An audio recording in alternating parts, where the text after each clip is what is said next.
minha gente, sou Raíssa, estou de volta com mais um podcast do blog Sou Futebol Não. Depois de muito tempo, estou de volta. Agora nós temos 29 graus aqui em Natal. Por incrível que pareça, a sombra, a sensação é menor. Estamos com uma sensação de 28, porque também ventos de 29 km por hora e rajadas de 49 km por hora. Aumentou, né, o vento. Faz com que a gente sinta um alívio maior na temperatura, mas diz a meteorologia que a gente pode ter aí uma pancada de chuva, não sei não tá me parecendo que vai chover não. Bom, voltando, né, com esse tema, escrever é fundamental, né, falando aqui que as evidências são claras a respeito disso. Eu demorei até a fazer podcast justamente pela falta de tempo de escrever, como eu falei um pouquinho no podcast anterior sobre futebol. Eu uso a escrita para preparar muito dos dados, das coisas, né, do podcast. Eu uso papel, né? Eu uso caneta. Eu preciso ver ali, visualizar, né, as ideias que eu tenho assim na cabeça para poder ter uma organização e não esquecer de falar nada. E olha que ainda esqueço, né? Então, realmente eu preciso disso. Aí eu terminei voltando a esse tema, porque essa foi uma semana de encontro de cartas e bilhetes antigos aqui para mim, né? E me levou para uma época muito boa em que realmente eu gostava de escrever as coisas que eu queria dizer, para que não me perdesse nas emoções, né? E para mim foi uma sensação maravilhosa. Foi uma sensação de reencontro, né? Ver aqueles meus pensamentos escritos. Foi uma sensação de reencontro, não só com aqueles momentos em si em que eu preparei aquelas mensagens, algumas cartas, né? Mas uma sensação de reencontro comigo mesma e até me assustei, porque eu achava que eu havia mudado muito ao longo dos anos. E eu até me assustei com a evidência de que eu continuo a mesma nesses 30 anos, né? Que é a distância aí das cartas que eu encontrei. Então, para ajudar até a ilustrar aqui esse podcast, eu voltei a um artigo de Johnson, que é o colunista cultural da The Economist, né, a revista britânica, que foi publicado em 28 de setembro, né, desse ano, com o título In Favor of Simple Writing, que é algo como a favor da escrita simples, e o subtítulo There is Mounting Evidence on Why Short and Sharp is Best. Algo como há evidências cada vez maiores, né, do porquê manter a mensagem direta e curtinha é bem melhor, né? Algo nesse sentido, para não fugir muito na hora de traduzir. E aí eu me identifiquei com esse artigo porque ele começa perguntando se você é uma pessoa que edita suas mensagens de texto de forma cuidadosa antes de enviá-las, e diz que quem age assim tende a ser uma pessoa que se orgulha de produzir num sentido artesanal mesmo. Produzir até as mensagens mais simples. Pronto, eu me senti contemplada, é o meu caso.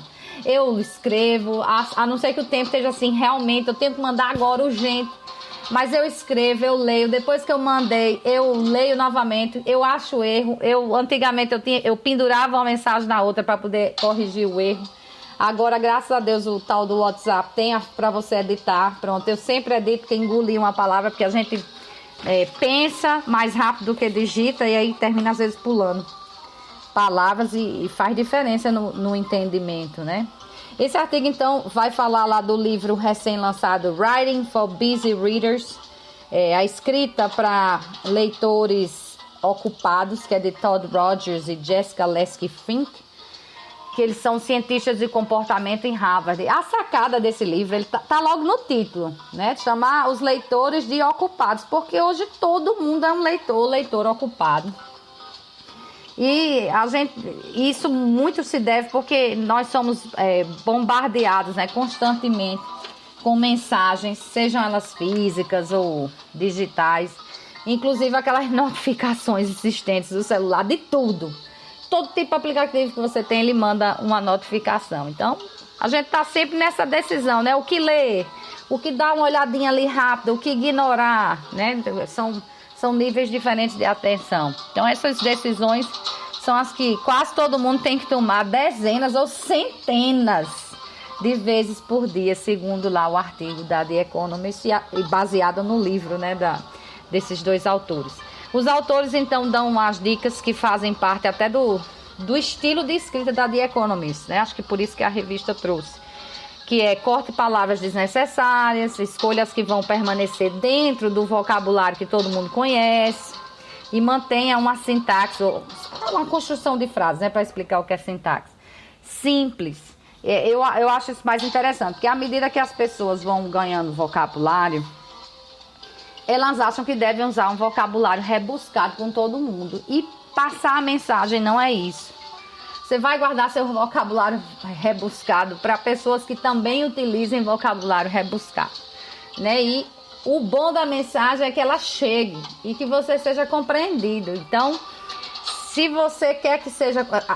o verdadeiro luxo na coisa está em você deixar a mensagem simples, né? Essa é que é a realidade. Isso em tudo. Na escrita, na mensagem, num TCC, numa monografia. É você deixar o seu pensamento claro. Não é o uso de linguagem rebuscada que vai fazer com que a sua monografia tire 10 ou não. É o quanto você escreve claramente, né? E para isso tem que deixar simples. Mas a primeira... E essa é a primeira evidência que o livro traz. É uma velha conhecida, que é simplicidade é luxo. A diferença, nesse caso, é que eles testaram. Eles conseguiram comprovar isso. Eles mandaram um e-mail para professores universitários pedindo que eles participassem de uma pesquisa. E o que é que eles descobriram? Que cortar o número de palavras. Eles mandaram um e-mail com 127 palavras.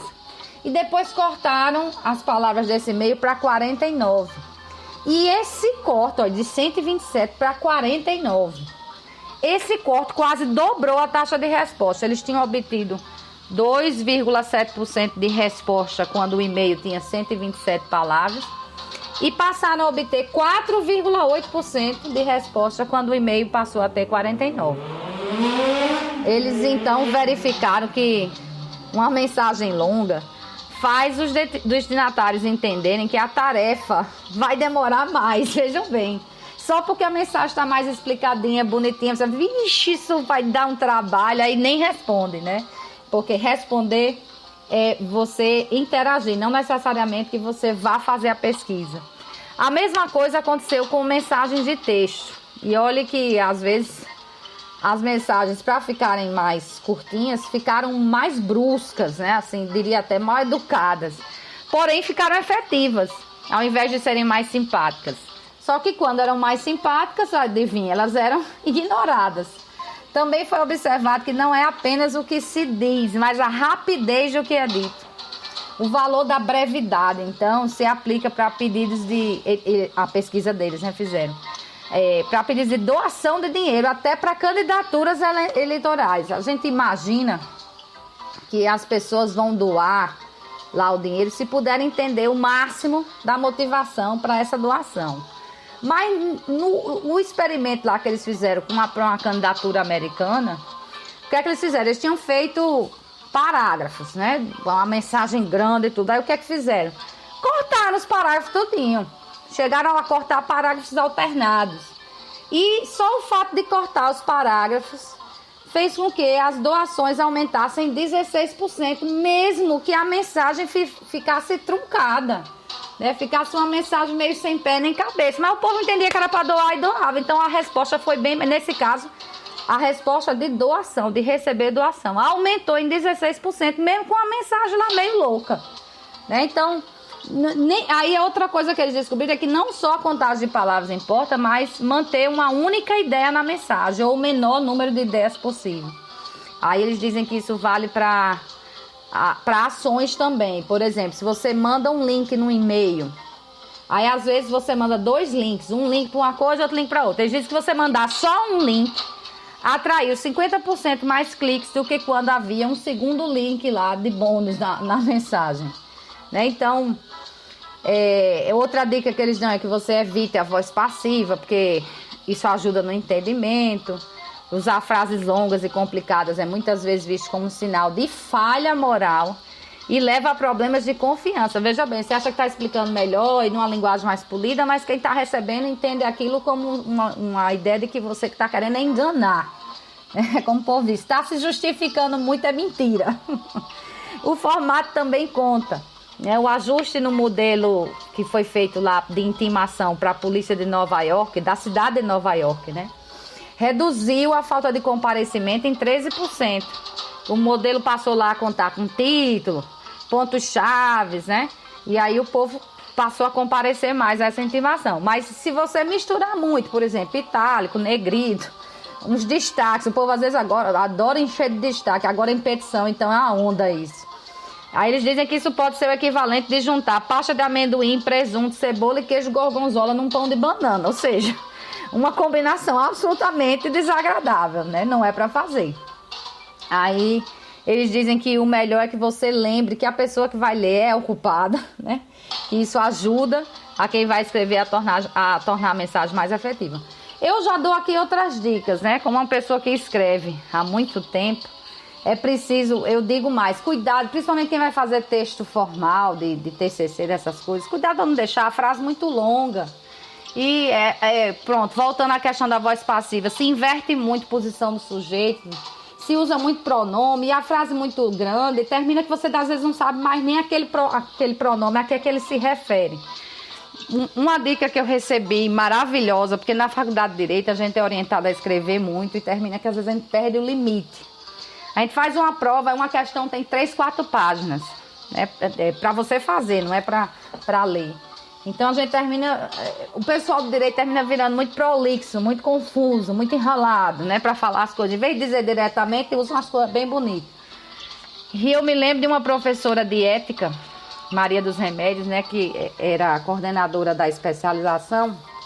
E ela dizia, olha, ela dizia assim, só abra um parágrafo se ele tiver 3 ou 4 linhas. Eu já usei a dica de outra forma e é como eu passo aqui. Deixe o parágrafo com 3 ou 4 linhas, né? Não faça um parágrafo com 10 linhas, com 20 linhas. Um dia desse, eu voltando aos livros da faculdade, eu achei um livro de Maria Helena Diniz, tinha um parágrafo que se estendia por mais de 2 páginas, um único parágrafo. É quando eu digo, começa a ficar complicado. Como é que você está desenvolvendo uma ideia e que ela precisou, aquela única ideia de 2, 3 páginas, ela precisa de um capítulo para ela, então... Né? Você tem que ter 3, 4 linhas. Começou a passar disso, você já pode se aperrear para encerrar aquele parágrafo e começar outro. Porque senão você torna a leitura muito complicada, né? Então a gente tem que manter a simplicidade. Agora escrever, gente, vivo dizendo isso, é fundamental. Você organiza as ideias, como professora mesmo. Eu às vezes até gastava um tempo da aula explicando aos alunos por que eu não ia permitir que eles tirassem uma foto do quadro para depois passar. Porque eu dizia, primeiro que vocês não vão passar, que tá aí, a foto vai ficar e pronto. Segundo, e talvez esse seja primeiro, porque quando você escreve, você ativa as áreas do cérebro de memória, que você não ativa de outra forma. É tanto que podem fazer um experimento com vocês aí. Se você tem um compromisso, você coloca lá na agenda do celular, é muito provável que você esqueça. Mas se você escrever num papel, nem que não seja uma agenda física, você escreveu o compromisso no papel, não precisa nem olhar o papel, você vai lembrar dele, né? Porque você já internalizou aquilo. Então, escrever é parte fundamental do entendimento, da aprendizagem, de você conectar suas ideias. Então, escrever é coisa para você fazer diariamente, né?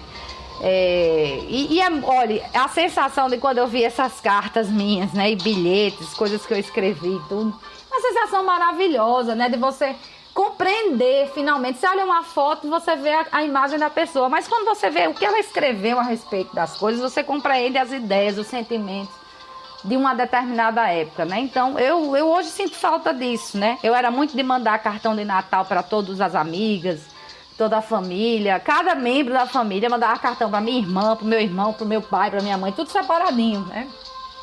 Aí hoje ninguém manda mais cartão.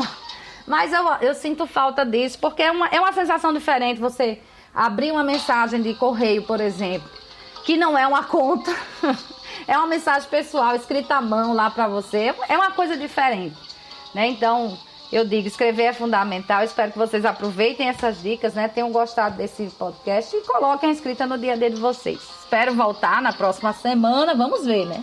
Até lá.